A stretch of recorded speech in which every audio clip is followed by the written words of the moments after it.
আমরা আজকে সেলসের দুনিয়ার সেই গোপন রহস্যগুলো নিয়ে কথা বলবো, যা জানলে যে কেউই একজন সত্যিকারের সেলস মাস্টার হয়ে উঠতে পারে। সেলসের ওয়ার্ল্ডের একদম টপে যাওয়ার জার্নিটা কিন্তু শুরু হয় খুব সহজ কিন্তু খুবই শক্তিশালী একটা প্রশ্ন দিয়ে। ব্যাপারটা শুনতে খুব অদ্ভুত লাগছে, তাই না? যে সেরা সেলসম্যান হতে হলে নাকি বিক্রি করাই বন্ধ করে দিতে হবে। কিন্তু বিশ্বাস করুন, এটাই সত্যি, আর এর মধ্যেই লুকিয়ে আছে সেলসের আসল ফিলসফি। তাহলে চলুন আগে এটাই বোঝার চেষ্টা করি যে এই যে সেলস বা বিক্রি, আজকের দিনের এর আসল মানেটা আসলে কি। কারণ পুরনো ধারণা কিন্তু এখন আর একদমই কাজ করে না। আগের দিনে সেলস মানে ছিল শুধু প্রোডাক্ট পুশ করা, মানে একরকম জোর করে গুছিয়ে দেওয়া। কিন্তু এখন ব্যাপারটা পুরো উল্টো। এখন সেলস মানে হলো প্রবলেম সলভিং, মানে গ্রাহকের সমস্যাটা খুঁজে বের করে তাকে সাহায্য করা। একজন সত্যিকারের মাস্টার কিন্তু প্রোডাক্ট বিক্রি করেন না, তিনি কাস্টমারকে একটা বেটার ডিসিশন নিতে হেল্প করেন।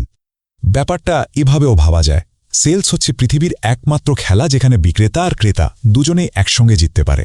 মানে সেলার তার টার্গেট পূরণ করল আর কাস্টমার তার সমস্যার একটা পারফেক্ট সলিউশন পেয়ে গেল।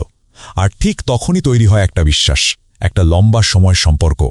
তো এই যে উইন উইন সিচুয়েশন, এটা তৈরি করার জন্য একজন সেলস মাস্টারের ভিত্তিটা কিসের উপর দাঁড়িয়ে থাকে চলুন দেখি। আসল ব্যাপারটা কিন্তু শুধু টেকনিক বা কৌশল নয়, বরং লুকিয়ে আছে তার চরিত্রের মধ্যে। সেরা সেলসম্যান হওয়ার জন্য আসলে 3টা জিনিস লাগে। 1, আপনাকে একজন ভালো মানুষ হতে হবে, যার মানে কাস্টমারের দরকার না থাকলে শুধু নিজের টার্গেটের জন্য কিছু ঘুষিয়ে দেওয়া যাবে না। 2, লাগবে প্রচণ্ড ইচ্ছাশক্তি, কারণ সেলসে বারবার না শুনতে হয়, কিন্তু তাতে হতাশ হলে চলবে না। আর 3 নম্বর, আর সবচেয়ে জরুরি হলো নিজের কাজটাকে ভালোবাসা, কারণ আপনার প্যাশনটাই কাস্টমারের মনে বিশ্বাস তৈরি করে। আচ্ছা, চরিত্র আর ইচ্ছাশক্তি তো গেল, এবার আসা যাক সবচেয়ে গুরুত্বপূর্ণ পার্টে, সম্পর্ক তৈরি করা। যে কোনো সেলের মূলে কিন্তু এটাই থাকে। চলুন এর কৌশলটা একটু জেনে নিই। দেখুন, মানুষ প্রোডাক্ট কেনার আগে আসলে একটা জিনিস কেনে, সেটা হলো আন্ডারস্ট্যান্ডিং। তারা চায় সেলসম্যান তাদের প্রবলেমটা বুঝুক। এই যে বোঝার সুযোগ করে দেওয়া, একেই বলে সাইকোলজিক্যাল এয়ার দেওয়া, মানে কাস্টমারকে কথা বলার আর তার কথা শোনার একটা পরিবেশ তৈরি করে দেওয়া। যখন সে ফিল করে যে তাকে গুরুত্ব দেওয়া হচ্ছে, তখনই কিন্তু আসল কথা শুরু হয়। আর এখানেই আসে কমিউনিকেশনের গোল্ডেন রুল। কথাটা খুব সিম্পল, আগে বুঝুন, তারপর বোঝান। নিজের প্রোডাক্টের কথা বলার জন্য তাড়াহুড়ো না করে আগে কাস্টমারের প্রয়োজনটা মন দিয়ে শুনতে হবে। আর এই বোঝার সেরা উপায় হলো প্রশ্ন করা, তবে সাধারণ প্রশ্ন নয়। যেমন, আপনার কি লাগবে? এটা একটা বন্ধ প্রশ্ন। এর বদলে যদি জিজ্ঞেস করা হয়, আপনার বিজনেসের কোন চ্যালেঞ্জটা আপনাকে এখন সবচেয়ে বেশি ভাবাচ্ছে, দেখবেন কাস্টমার নিজে থেকেই তার আসল প্রয়োজনটা বলতে শুরু করবে। তাদের এমনভাবে গুরুত্বপূর্ণ ফিল করাতে হবে যেন তারাই আলোচনার মূল কেন্দ্রবিন্দু। তো যখন সম্পর্ক তৈরি হয়ে গেল, কাস্টমার আপনাকে বিশ্বাস করতে শুরু করল, ঠিক তখনই আসে আপনার প্রোডাক্ট বা সার্ভিসটা প্রেজেন্ট করার সময়, মানে আপনার পিচ দেওয়ার পালা।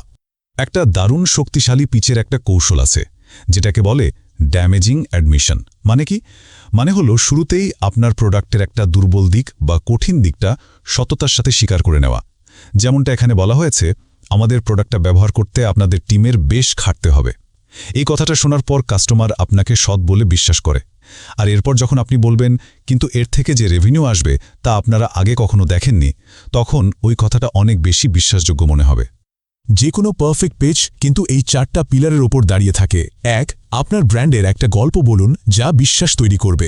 2, শুধু ফিচার নিয়ে কথা বলবেন না, বলুন ওই ফিচারগুলো কাস্টমারের সমস্যার সমাধান কিভাবে করবে, মানে বেনিফিটটা কি। 3, আপনার প্রোডাক্ট বা সার্ভিস কেন অন্যদের থেকে আলাদা, সেই ইউনিক পয়েন্টটা পরিষ্কার করে বলুন। আর 4, ইমোশন। মনে রাখবেন, মানুষ কেনে ইমোশন দিয়ে, আর তারপর যুক্তি দিয়ে সেটাকে জাস্টিফাই করে। তো কৌশল জানা গেল, সম্পর্ক তৈরির পদ্ধতিও বোঝা গেল, কিন্তু এগুলোই সব নয়। যা একজন সাধারণ সেলসম্যান আর একজন মাস্টারের মধ্যে আসল পার্থক্য গড়ে দেয়, সেটা হলো তাদের মাইন্ডসেট বা মানসিকতা। শুনলে অবাক হবেন, প্রায় 97% সেলস পারসন কখনও তাদের সেরা লেভেলে পৌঁছাতেই পারে না। আর এর একমাত্র কারণ হলো তাদের মাইন্ডসেটে গণ্ডগোল থাকে। একজন মাস্টারের মাইন্ডসেট কেমন হয়? তারা জানে যে কাস্টমারের না বলাটা এই কাজেরই একটা অংশ, এটা কোনো পার্সোনাল ফেলিয়ার নয়। তারা বিশ্বাস করে যে পার্সোনাল লাইফের ডিসিপ্লিন থাকলে, যেমন ধরুন স্বাস্থ্য ঠিক রাখা বা প্রতিদিন সকালে তাড়াতাড়ি ওঠা, এগুলো সরাসরি সেলসেও প্রভাব ফেলে।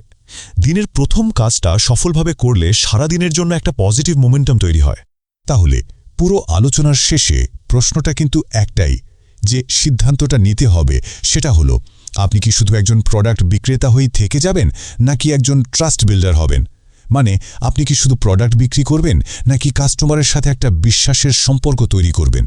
পছন্দটা আপনার।